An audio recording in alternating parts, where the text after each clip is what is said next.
Yeah, I want to take the...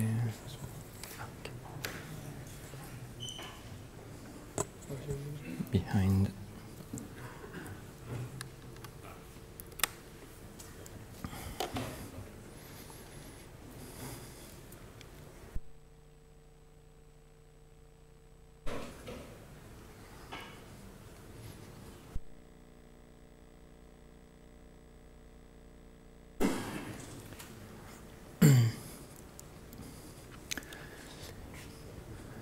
Let's get started.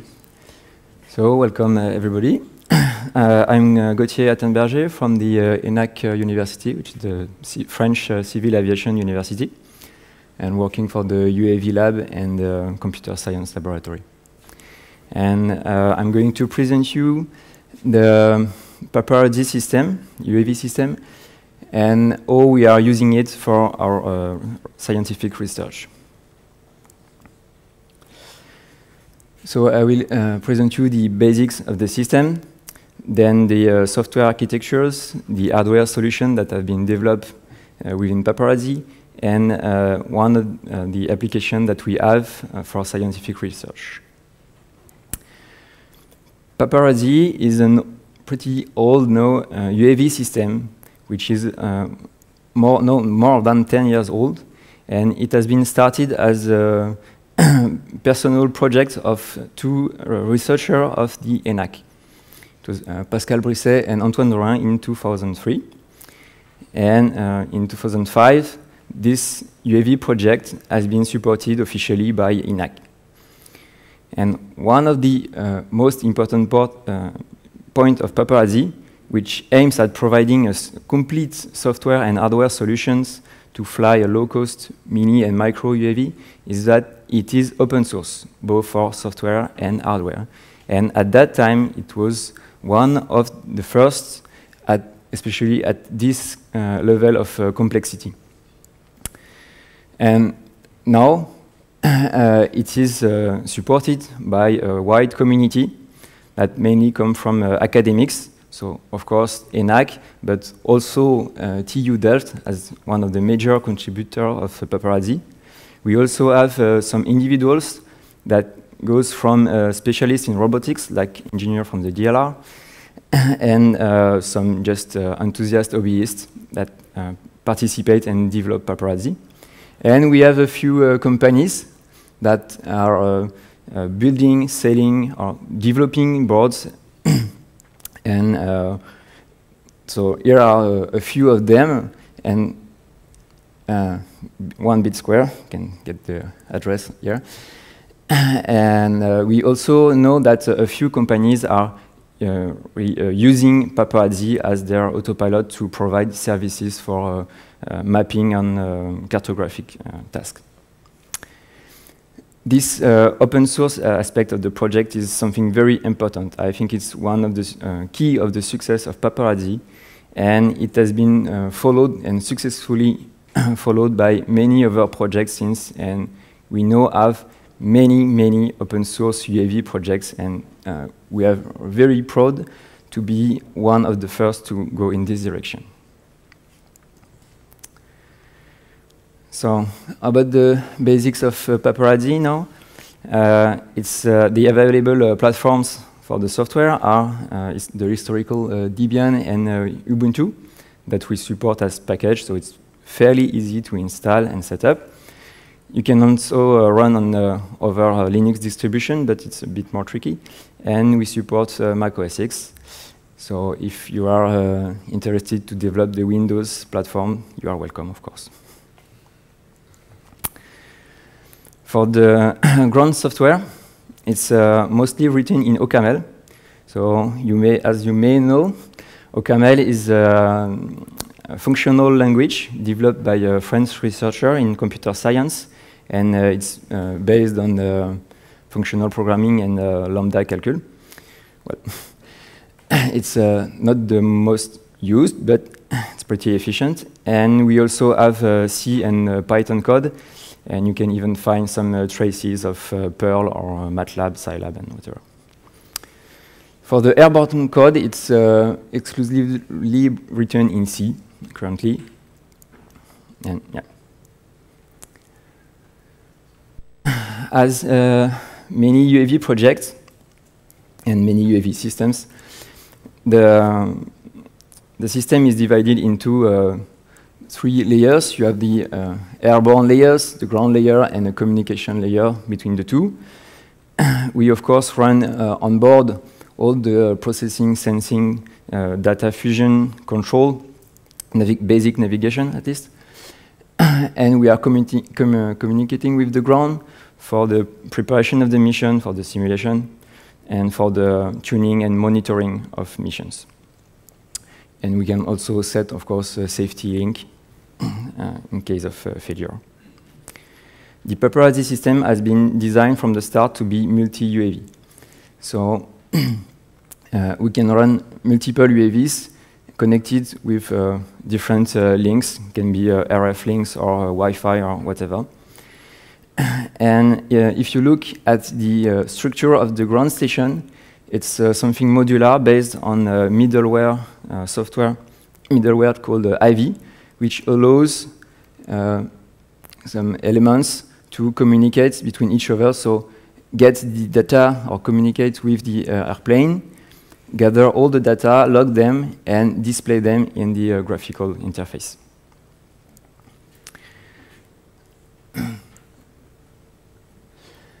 For the visible part of Paparazzi, what you are getting or what you are seeing when we are flying. So one of the first things is the airframes. At the beginning, Paparazzi was only using fixed wing, and now we have also developed rotorcrafts since 2007-8, and even since a few years, transitioning vehicles, thanks to transition robotics and TU Delft, especially. At the beginning, we also were using the infrared thermopiles to fly, which was very simple, very robust, and since 2008, we have switched to the IMU sensors and data fusions, which is, of course, a bit more complex, but also provide more interesting features like the capability to fly under the rain, in clouds, and difficult situation and much higher bandwidth. For the flight plan system of Paparazzi is pretty unique, I think, because it's a complete programming language. It's not only setting a list of waypoints, but you can describe a complete sequence of tasks with instructions like for loops, while loops, conditional instructions. So it's something really complex, and you can use it to make very interesting things, but it is static. It means that the number of waypoints and the number of blocks and what they are doing has to be set at the beginning. In order to overcome this limitation for some specific tasks like mission planning, we have recently developed a dynamic-based mission system, so you can dynamically give mission orders, basic navigation patterns like fly over a segment, fly over a circle for a given time, and things like this, which provides some flexible capabilities for people who want to work on dynamic mission planning.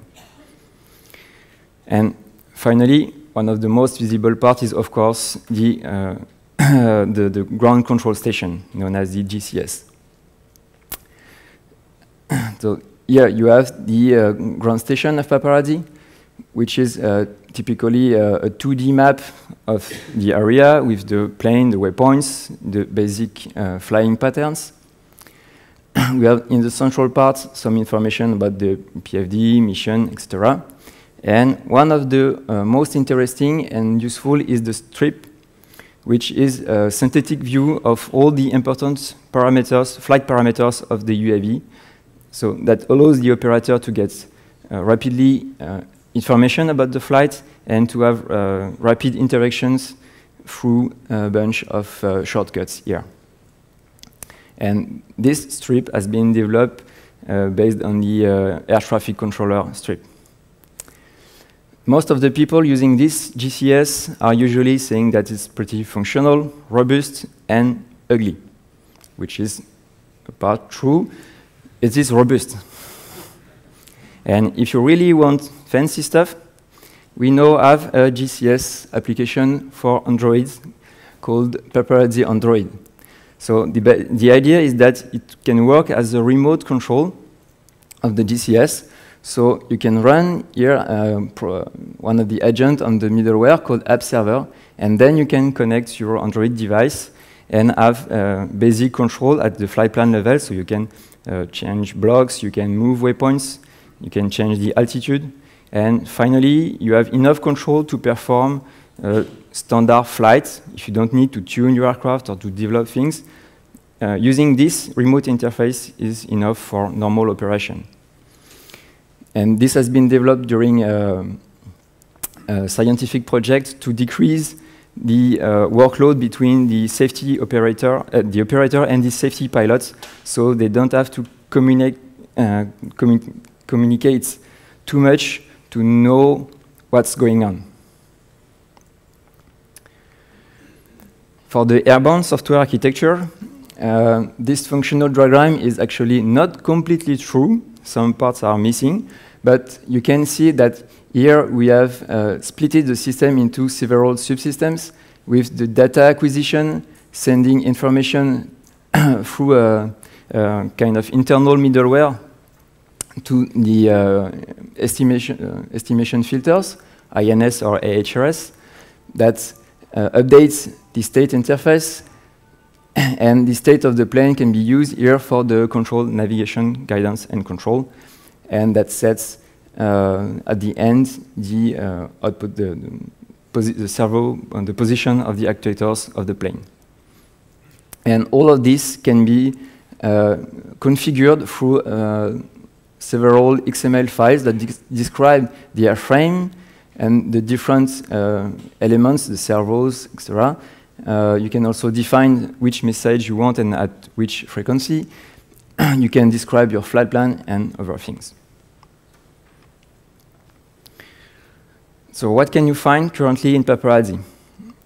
We currently have at least 8 AHRS or INS, including one complete INS, the one that we flew yesterday during the mission, and which is a product of UAV PhD students at INAC. So that's real research. We have at least 10 control loops from stabilization to guidance and navigation. We have 15 peripheral drivers for various gyrometer, accelerometers, GPS, and so on. 23 hardware boards are supported currently in Paparazzi. We have over 130 modules, so small pieces of code that allows control of the payload, for example, or some specific task. And out of them, we have some a lot of modules for meteo applications, for advanced navigation routines, for flight formation flight, collision avoidance, and so on. We also have pretty realistic flight dynamic model simulation tools that allows to do studies on control, for example. And since last year, we have a computer framework that can run on the air drone. And probably we have much more in the wild.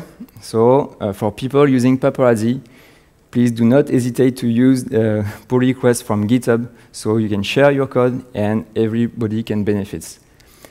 So the idea of this list of things is that if you want to do your research, we have rooms for you. What are the ongoing elements? One of the important ones is to be able to run a real-time operating system, because currently the autopilot scheduler is static, and we want to have it more efficient and capable of handling priorities between the tasks. We also want to provide a better API for the different level of controllers. And something a bit related is that the autopilot mode definition is a bit static currently, and we want to make it more configurable. And we also want to improve the communication protocol to extend its capability and to integrate other protocols like ROS or Mavlink. For the hardware solution of Paparazzi, as I say, we have many boards, and a few of them have been designed by the community. The latest one are the Apogee board, which has been designed at INAC, and its main feature is that it embeds SD logging capability. We also have the series of the LISA designed by Transition Robotics and 1B Squared. And finally, this solution for the Cruise SD, which is the personal initiative of someone from the community for bigger rotorcrafts. We are also capable to use a wide range of vehicles, from rather large fixed-wing UAV to very small ones and standard commercial ones, of course. For the rotorcraft, we have different kind of commercial solution based on commercial frames, at least. Here, the Aztec Hummingbirds, the Parrots Air Drone 2, and some customs here, the Blender from the INAC team, and some transitioning vehicle, especially the Quadshot from the Transition Robotics. So what are we doing? What kind of research we can do?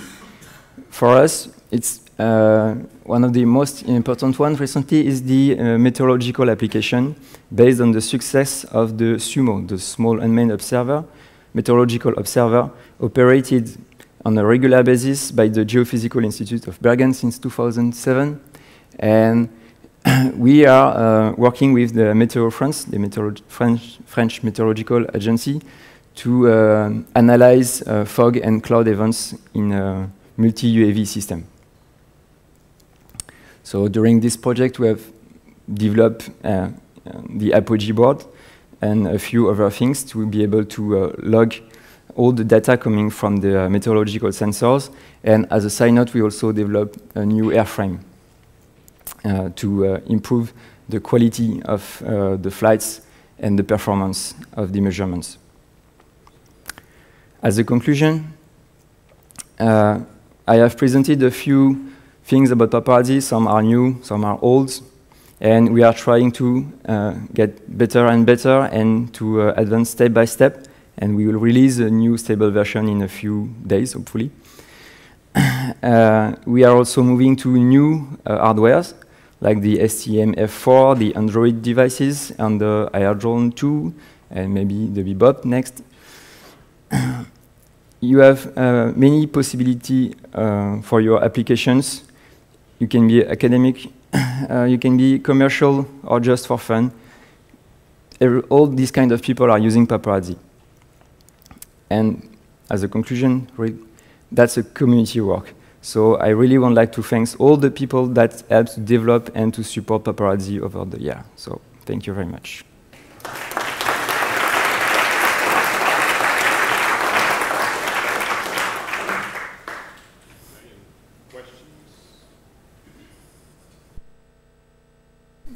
No questions?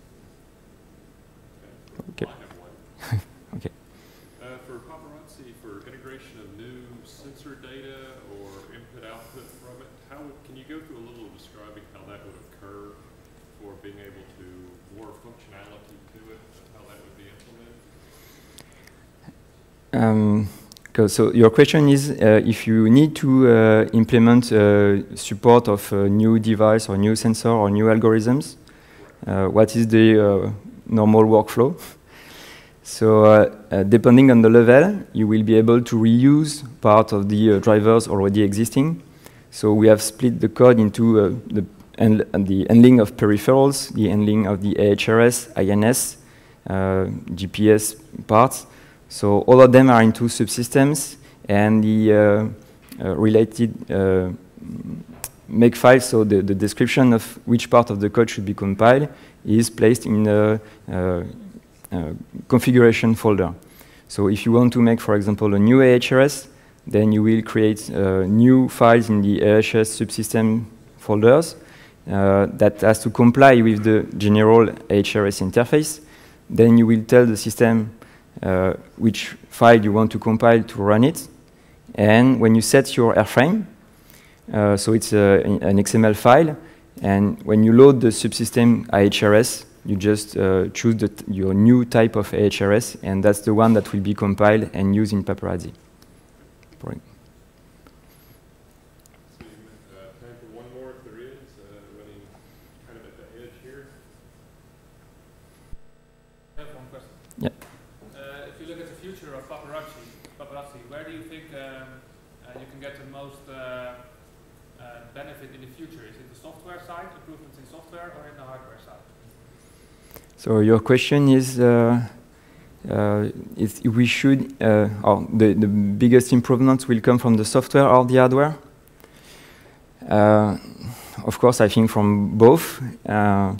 We have a lot of new boards with interesting features, but for different kind of application, you always need some new specific hardware parts or new specific software parts. Of course, the changing and making the software progress is always much easier than the hardware. But I think it's still important to continue to develop hardwares because personally, I don't think that there is such things like a universal autopilot. That doesn't exist. There is always something that you want to improve.